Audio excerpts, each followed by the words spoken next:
warshadii dhaqanka waa iskala tagna maanta waxaan joognaa warshada Aweys Shiiqaalow waa nin dhalinyaro ah oo halkan si iska wax u qabso ah u sameystay warshad wax soo saarta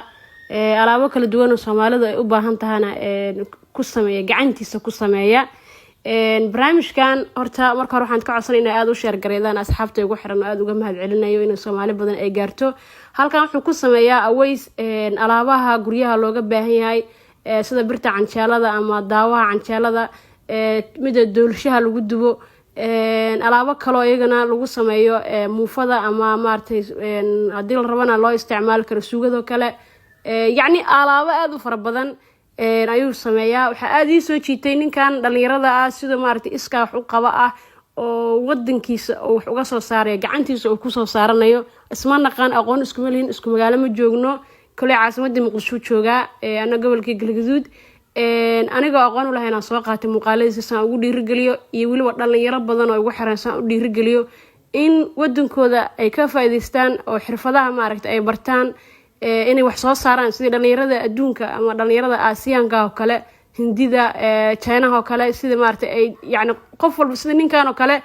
ayuu wax u soo saaraa marka intii aad sugu lahayd yaani yaa wax la qabanaya inaad si iska wax u qabsatid sida ninkan oo kale ugu dambeyn waxa la ninkan in la dhiirigeliyo u baahan yahay iyo kumanaan kale oo dhalinyaro Soomaaliyeed ah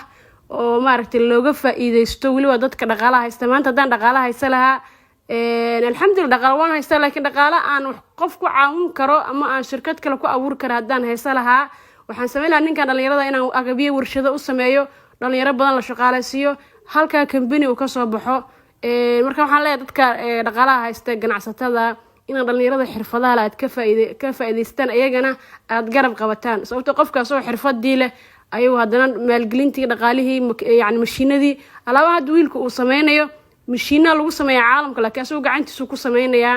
marka waxaan rajeynayaa walaalkan Aweys u rajeynaya meeshu maan joogo meel ka sareeyo insha Allah wuuna gaari doonaa waa nin dhulkiisa aaminay waa nin xirfadiisa maaragtay waxyaabo alaabo banaanka laga keen lahayo asoo gacantiisa ku sameeyay maacuunleyda qolooyinka maacuunta iibisa ama weelasha banaanka ka keena waxaan ka codsan lahaa si codsiya inay wiilkan alaabaha ka iibsadaan inay ka dalbadaan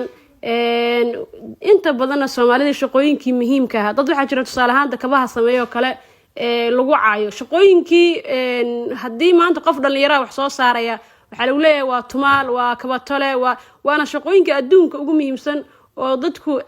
warshadaha hadda wadamada adduunka hormaray maxay ku hormaray warshaday ku hormaray waxbay soo saareen dharbay soo saareen kabay soo saareen waa amaanayna qof Soomaaliyeena markuu wax soo saaro ama kaba soo saaro ama alaab soo sameeyo magacyo xun baa u sameeynaa waa nasiib darradan haysata laakiin dhalinyarada waxa leeyahay u joojinina waxa qabsada muhiimadu waxay tahay maalinka wax qabsato lacag yeelato in qof walba ku amaanayo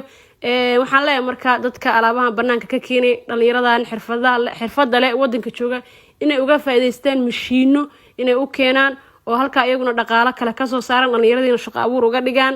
walaalkan Aweysna hore u socon leeyahay lambarkaas idin muuqda ee laga heli karaa akoonkiisa TikTok muuqaaladan ka soo qaatay waa kaasa isma naqaan inaan dhiirigeliyaan jecelaystay waana hadafkayga insha Allah mustaqbalkana inaan dhalinyaradan oo kale aan wax badan ka caawin doono hadii meesha aan jecelahay Ilaahay gaarsiiyo qof kastoo dhalinyarana waxaan leeyahay hadaf leh oo xalaal dhididkiisa shaqaysanaya Ilaahay ha u barakeeyo Ilaahay hadafkiisa oo qeyr ugu jirana ha gaarsiiyo walaalkeena hala garab istaago aan ka dareemo Soomaali weyn inay garab istaagtaan